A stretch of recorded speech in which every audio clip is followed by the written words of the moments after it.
হোৱা নাই আজি অকণমান কিবা ভয় ভয় লাগি আছে নাহৰকটীয়া মহাবিদ্যালয়ৰ ছাত্ৰ ছাত্ৰীসকলৰ আজি নৱাগত আদৰণীয় সভাত আমি অতি শ্ৰদ্ধাৰে ডিব্ৰুগড় বিশ্ববিদ্যালয়ৰ মাননীয় উপাচাৰ্য মহোদয়ক আমন্ত্ৰণ কৰি আনিছোঁ আৰু ইতিমধ্যে আহি তেখেত আমাৰ মাজত উপস্থিত হ'লহি নিৰ্দিষ্ট সময়ত আৰু এতিয়া আমাৰ সকলোৰে সান্নিধ্যৰ মাজত ছাৰে মঞ্চত আসন গ্ৰহণ কৰিছে আজিৰ এই পবিত্ৰ দিনটোত সেইবাবে আমি নাহৰকটীয়া মহাবিদ্যালয়ৰ পৰিয়ালবৰ্গই গৌৰৱ অনুভৱ কৰিছোঁ তেখেতৰ উপস্থিতিৰ বাবে আমি নাহৰকটীয়া মহাবিদ্যালয়ৰ পৰিয়ালবৰ্গৰ তৰফৰ পৰা প্ৰথমে ডিব্ৰুগড় বিশ্ববিদ্যালয়ৰ মাননীয় উপাচাৰ্য এগৰাকী দূৰদৰ্শী চিন্তাৰ নায়ক যিগৰাকীয়ে বিশ্বমানৰ শৈক্ষিক যাত্ৰাৰ বাবে ডিব্ৰুগড় বিশ্ববিদ্যালয়ৰ নতুন কাঠামো আৰম্ভ কৰিছে সেইগৰাকী মহান পৰম পূজনীয় শিক্ষাগুৰু ডক্টৰ জিতেন হাজৰিকা ছাৰলৈ আমি গভীৰ শ্ৰদ্ধা কৃতজ্ঞতা আমি জ্ঞাপন কৰিছোঁ লগে লগে আজি বন্তি প্ৰজ্বলন কাৰ্যসূচীত অংশগ্ৰহণ কৰা আমাৰ নাহৰকটীয়া মহাবিদ্যালয়ৰ পৰিচালনা সমিতিৰ মাননীয় সভাপতি আমাৰ নাহৰকটীয়া মহাবিদ্যালয়ৰ দ্বিতীয়গৰাকী সন্মানীয় অধ্যক্ষ আমাৰ সকলোৱে শ্ৰদ্ধাৰ এই সমগ্ৰ অঞ্চলৰ শিক্ষা জগতৰ বাটকটীয়া সামাজিক সাংস্কৃতিক জগতৰ পথ নিৰ্দেশনা দিয়া মাননীয় তুলসী মহন্ত ছাৰ তেখেতলৈ আমি গভীৰ শ্ৰদ্ধা কৃতজ্ঞতা জ্ঞাপন কৰিছোঁ লগে লগে এগৰাকী ধৰ্মগুৰু হৈও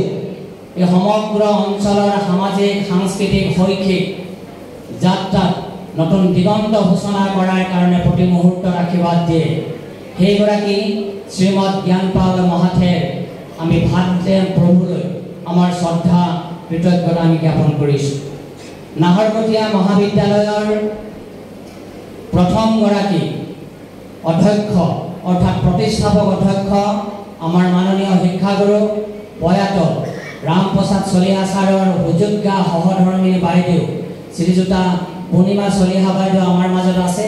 বাইদেউলৈ গভীৰ শ্ৰদ্ধা আৰু সেৱা জ্ঞাপন কৰিছোঁ আমাৰ মাজত আমি অতি শ্ৰদ্ধাৰে আমন্ত্ৰণ কৰি অনা নাহৰকটীয়া মহাবিদ্যালয়ৰ এসময়ৰ প্ৰাক্তন ছাত্ৰ আৰু ছাত্ৰ একতা সভাৰ প্ৰাক্তন সাধাৰণ সম্পাদক আৰু বৰ্তমান আমাৰ অসম পেট্ৰকেমিকেল লিমিটেডছৰ অধ্যক্ষৰ আসন অলংকৃত কৰিছে মাননীয় শ্ৰীযুত বিপুল চন্দ্ৰ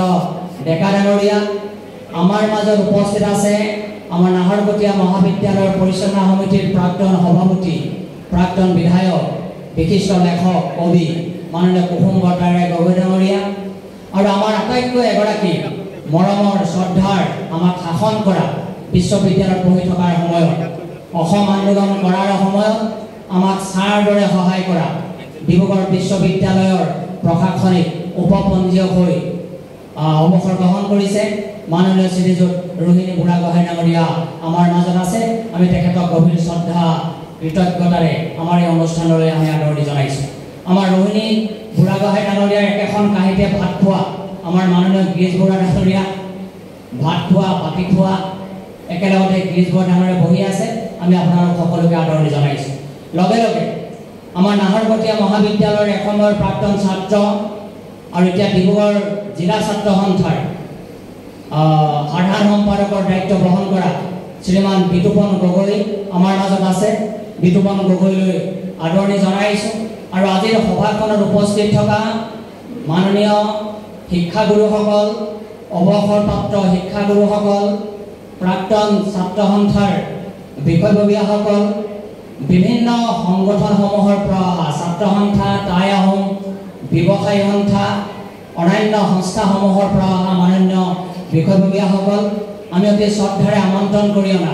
আমি শাসনিৰ পৰা আমন্ত্ৰণ কৰি আনিছোঁ জয়পুৰৰ পৰা কলিয়াপানীৰ পৰা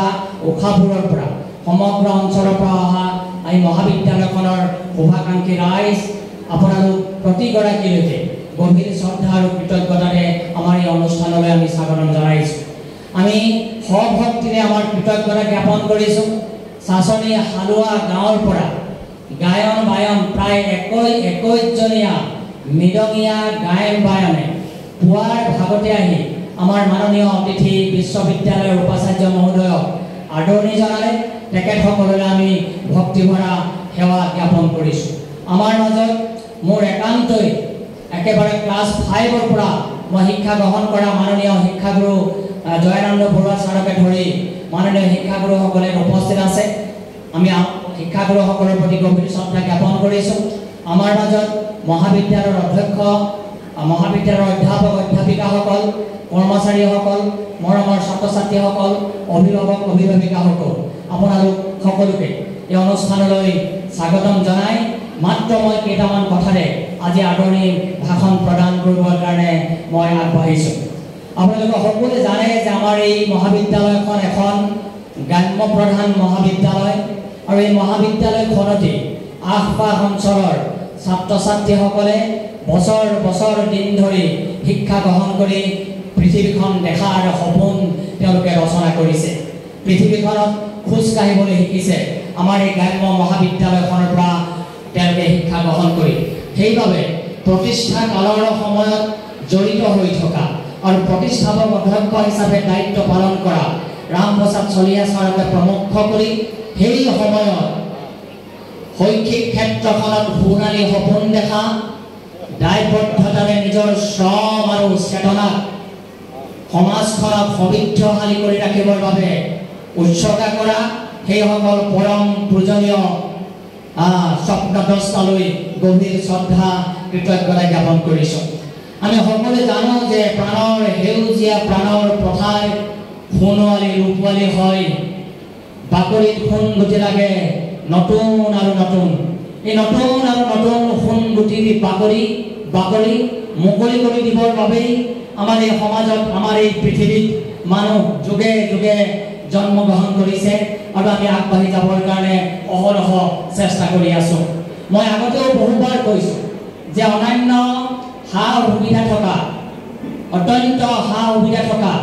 বিদ্যালয়সমূহৰ মহাবিদ্যালয়সমূহৰ দৰে নাহৰকটীয়া মহাবিদ্যালয়ত আমি সেই ধৰণৰ সা সুবিধা আমি দিব পৰা নাই। কিন্তু তেতিয়াই প্ৰতিষ্ঠাকালৰ পৰৱৰ্তী সময়তে সেই সময়ৰ স্বনামধন্য শিক্ষাগুৰুসকলে এই ঘৰটোৰ ওপৰত উঠি টিংপাত নিজে গজালিছিল। সেই কথা আমি গভীৰ শ্ৰদ্ধাৰে কৃতজ্ঞতা কৰিব লাগিব, জনাব লাগিব। আমাৰ ঘৰবিলাক যে বনাইছিল, সেই আমাৰ কমাৰ্চ বিল্ডিংটো, এইফালে যে পুৰণা বিল্ডিংবিলাক যে বনাইছিল, সেই সময়ৰ ৰামপ্ৰসাদ চলিহা ছাৰকে ধৰি আমাৰ তুলসী মহন্ত ছাৰকে ধৰি অন্যান্য সপোন দেখা এই বিদ্যালয়খনৰ কাৰণে জীৱন উৎসৰ্গা কৰা সকলে টিংপাতৰ ওপৰত উঠি গজাল তেওঁলোকে হাতুৰিৰে মাৰিছিল। সেই সকললৈ আমি আজি মনত পেলাব লাগিব। সেই সকললৈ মনত পেলাব লাগিব যিসকলে প্ৰথম টকৌপাতখন কাটিছিল, যিসকলে প্ৰথম ঢাপটো মাৰিবৰ কাৰণে কোৰৰ চাপটো মাৰিছিল, যিসকলে প্ৰথম টঙালডাল তোলাইছিল, যিসকলে প্ৰথম চাৰিওফালে জেৰুৱাখন দিছিল, যি হাবি জংঘল কাটি চফা কৰিছিল, সেইসকল দূৰদৰ্শী চিন্তা নায়কলৈ যদি আমি মনত পেলাওঁ, তেতিয়াহ'লে এই উৰ্বৰ পৃথিৱীখনত ভৱিষ্যতে খোজ কঢ়াৰ বাবে ডিব্ৰুগড় বিশ্ববিদ্যালয়খনে আমাৰ পিতৃত্বৰ দায়িত্ব গ্ৰহণ কৰি যি এক বিশ্বমানৰ অগ্ৰগতিৰ চেতনাৰে আগবাঢ়ি যাব খুজিছে, সেই বিশ্ববিদ্যালয়খনত থকা উৰ্বৰ শক্তিবিলাক আপুনি আৰু মই হজম কৰিবৰ কাৰণে, গ্ৰহণ কৰিবৰ কাৰণে আমি বাট বিচাৰি পাম। সেইকাৰণে মই আপোনালোক প্ৰতিগৰাকীকে এই মহাবিদ্যালয়খনৰ লগত জড়িত হৈ কায়িক, আৰ্থিক, মানসিকভাৱে আমাক আপোনালোকে সহায় কৰিব। ডিব্ৰুগড় বিশ্ববিদ্যালয়খনৰ অন্তৰ্গত এখন ঐতিহ্যমণ্ডিত নাহৰকটীয়া মহাবিদ্যালয়ে আমি বহু নতুন কোৰ্চ খুলিবৰ কাৰণে যত্ন কৰিছোঁ। আপোনালোকে জানে যে মাছৰুম কাল্টিভেশ্যন আমাৰ নাহৰকটীয়া মহাবিদ্যালয়ৰ NSS ইউনিটে মহাবিদ্যালয়ত আমি খেতি কৰোঁ আৰু নাহৰকটীয়া যিখন আমাৰ মডেল ভিলেজ আছে, তাই আমাৰ নকটে মডেল ভিলেজ, নকটে মডেল ভিলেজখনত আত্মসহায়ক গোট খুলি আমি মাছৰুম কাল্টিভেশ্যন তাত কৰিবৰ কাৰণে আমি ইতিমধ্যে আত্মসহায়ক গোট আমি তাত খুলি দিছোঁ। ইতিমধ্যে যোৱা বছৰৰ পৰা আৰম্ভ হৈছে নাহৰকটীয়া মহাবিদ্যালয়ত ইলেক্ট্ৰিফিকেশ্যন আৰু মেইনটেনেন্সৰ কোৰ্স আমি আৰম্ভ কৰিলোঁ বহু ছাত্ৰ ছাত্ৰী ইতিমধ্যে শিক্ষা গ্ৰহণ কৰিছে 2টা বছৰত নাহৰকটীয়া মহাবিদ্যালয়ত আমি বিউটিচিয়ান কোৰ্স খুলিলোঁ ইতিমধ্যে বিউটিচিয়ান কোৰ্সত 43 গৰাকী ছাত্ৰীয়ে এটা গ্ৰুপত তেওঁলোকে অধ্যয়ন কৰি আছে আৰু আমাৰ এই ছাত্ৰীসকলে যেতিয়া প্ৰেক্টিকেল কৰি বহি থাকে আপোনালোকে কোনেও আইডেন্টিফাই কৰিব নোৱাৰে যে সেইসকল ছাত্ৰী নতুনকৈ শিকিছে সকলোখিনি পুৰণা ছাত্ৰীৰ দৰে লাগিব ইমান ভালকৈ তেওঁলোকক শিকোৱা হৈছে আমি ছমহীয়া কম্পিউটাৰ কোৰ্স এবছৰীয়া কম্পিউটাৰ কোৰ্স ডিটিপি কোৰ্স ইতিমধ্যে নাহৰকটীয়া মহাবিদ্যালয়ত আমাৰ এতিয়া চলি আছে আপোনালোকে সকলোৱে জানে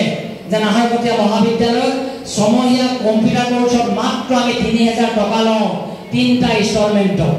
এবছৰীয়া কম্পিউটাৰ কোৰ্সত য'ত বাহিৰত শিকিলে 17000 21000 হয় মাত্ৰ আমি 10000 শিকাওঁ 4টা ইনষ্টলমেণ্টত আমি শিকাওঁ ডিটিপি কোৰ্সত মাত্ৰ 200 টকাত আমি শিকাওঁ এতিয়ালৈকে আমি পইচা লোৱা নাই মাত্ৰ 200 টকা ল'ম বুলি ইতিমধ্যে আমাৰ এটা পৰিকল্পনা হৈছে এনেদৰে মহাবিদ্যালয়খনক বিভিন্ন গতিৰে আমি আগবঢ়াই লৈ যাবৰ কাৰণে আমি যত্নপৰ হৈছোঁ ইয়াত ভাস্কৰ গগৈ ডাঙৰীয়া বহি আছে নাহৰকটীয়া মহাবিদ্যালয়ে ডিব্ৰুগড় বিশ্ববিদ্যালয়ৰ অন্তৰ্গত আন্তঃ মহাবিদ্যালয় ফুটবল প্ৰতিযোগিতা একেৰাহে 5 বাৰ চেম্পিয়ন হ'বৰ কাৰণে সক্ষম হৈছিল আমাৰ এইটো অতীত আছিল এতিয়াও নাহৰকটীয়া মহাবিদ্যালয়ৰ ছোৱালী ভলীবল দলে যোৱা বছৰকে ধৰি 6 বছৰ আমি চেম্পিয়নৰ আসন ল'বৰ কাৰণে আমি সক্ষম হৈছোঁ আমাৰ ইয়াত বডি বিল্ডাৰ ৱেইট লিফটাৰ এইসকলেও সোণৰ পদক ৰূপৰ পদক পাবৰ কাৰণে সক্ষম হৈছে সেইকাৰণে মই ভাবোঁ যে মাননীয় অধ্যাপক অধ্যাপিকাসকলৰ বিৰাট এক প্ৰচেষ্টাৰ ফলত কৰ্মচাৰীসকলে আগবঢ়োৱা সহযোগ অভিভাৱকবিলাকে সহযোগ আগবঢ়াইছে আপোনালোকৰ পূৰ্ণ প্ৰচেষ্টা নাহৰকটীয়া মহাবিদ্যালয়খনে আগবাঢ়ি যাবৰ কাৰণে আমি সক্ষম হওঁ আমাৰ ডিব্ৰুগড় বিশ্ববিদ্যালয়ৰ দূৰৱৰ্তী শিক্ষা মাষ্টাৰ ডিগ্ৰী আমাৰ সকলো ছাবজেক্টতে আছে আমাৰ কৃষ্ণকান্ত সন্দিকৈ অপেন ইউনিভাৰ্চিটিৰ আমাৰ মাষ্টাৰ ডিগ্ৰী আছে ইতিমধ্যে কালি 3 গৰাকী আমাৰ মাজলৈ ছাত্ৰী আহিছিল অসমীয়াত তেওঁলোকে দূৰৱৰ্তী শিক্ষা গ্ৰহণ কৰি ফাৰ্ষ্ট ক্লাছ তেওঁলোকে পজিশ্যন লাভ কৰিবৰ কাৰণে সক্ষম হৈছে আৰু পুৰখী মৌৰ্চলে তেওঁলোকে মিঠাই পেকেট লৈ আহিছে আমি খুব ভাল পাওঁ সেই কথাবিলাক সেইকাৰণে মই বিশেষ আপোনালোকক দীঘলীয়া নকৰোঁ কেৱল মাত্ৰ এই যে সমগ্ৰ পৃথিৱীখনত শৈক্ষিক ক্ষেত্ৰখনৰ লগতে অন্যান্য ক্ষেত্ৰখনত এক বিৰাট দ্ৰুত পৰিৱৰ্তন আৰম্ভ হৈছে এই দ্ৰুত পৰিৱৰ্তনৰ সময়ত 2020 নিউ এডুকেশ্যন পলিচি 2023 পৰা ভাৰত চৰকাৰে সমগ্ৰ ভাৰতবৰ্ষত ইমপ্লিমেণ্ট কৰিবৰ কাৰণে যি কাৰ্য ব্যৱস্থা গ্ৰহণ কৰিলে সেই কাৰ্য ব্যৱস্থাৰ জৰিয়তে ডিব্ৰুগড় বিশ্ববিদ্যালয়ৰ অধীনত নাহৰকটীয়া মহাবিদ্যালয়ও আমি অহৰহ আমি চেষ্টা কৰি আছোঁ মই ভাবোঁ যে APJ আব্দুল কালামে কোৱাৰ দৰে if your eyes are positive আপোনাৰ দৃষ্টি যদি যোগাত্মক হয় you will love the world পৃথিৱীখনক আপুনি ভাল পাব পাৰিব বাট ইফ ইউৰ টাং ইজ পজিটিভ যদি আমি কথাবিলাক আমি যোগাত্মকভাৱে কওঁ আমি কথা কোৱা মুড যদি আমাৰ যোগাত্মক হয় আমি মহাবিদ্যালয়খনৰ উত্তৰণৰ বাবে যোগাত্মক যদি চিন্তা কৰোঁ তেতিয়াহ'লে ৱৰ্ল্ড উইল লাভ ইউ গোটেই পৃথিৱীখনে ৱৰ্ল্ড উইল লাভ ইউ গোটেই পৃথিৱীখনে আপোনাক আৰু মোক ভাল পাব মই সেয়া আশা ৰাখোঁ যে আপুনি আৰু মই পৃথিৱীখনক আগবঢ়াই লৈ যাবৰ কাৰণে আহক অহৰহ আমি চেষ্টা কৰোঁ ভুল আঁতৰাই সত্য প্ৰতিষ্ঠা কৰাটোৱে হৈছে শিক্ষা ব্যৱস্থাৰ প্ৰধান দায়িত্ব আৰু কৰ্তব্য আমি পৃথিৱীখনক সুন্দৰ দেখাৰ বাবে ছাত্ৰ ছাত্ৰীসকলৰ মনোবল ঠিক কৰিব লাগিব এই যে পাৰি থকা কাৰ্পেটখনৰ ওপৰৰ পৰাই কাৰ্পেটখনত থকা তলৰ বোকা মাটিৰ পৰাই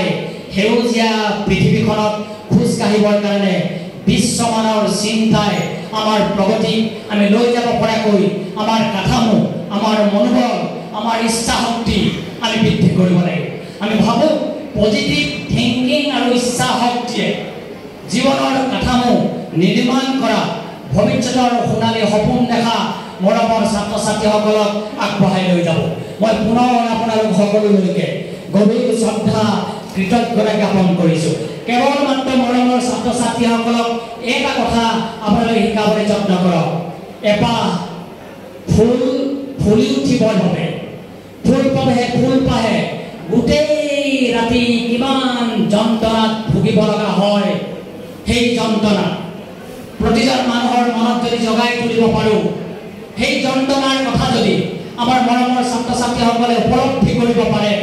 আৰু ৰাতিপুৱা যেতিয়া ফুলপাহ ফুলি উঠে পৃথিৱীখন তেতিয়া ধুনীয়া হৈ পৰে এগৰাকী মাতৃয়ে সন্তান জন্ম দিবৰ কাৰণে প্ৰসৱ বেদনাত ছটফটাই থকা সেই যন্ত্ৰণাৰ কথা কেইজন পতি বা চাৰণী বা হাজবেণ্ডে উপলব্ধি কৰিব পাৰে নোৱাৰে কেৱল সন্তানটো জন্ম দিয়াৰ পাছত আনন্দ কৰি মিঠাই খাওঁ আমি হাঁহো আমি ফূৰ্তি কৰোঁ এই কথাটোকে জ্যোতিপ্ৰসাদ আগৰৱালাই কৈছে সুন্দৰ যে ফুলাৰ মন্ত্ৰ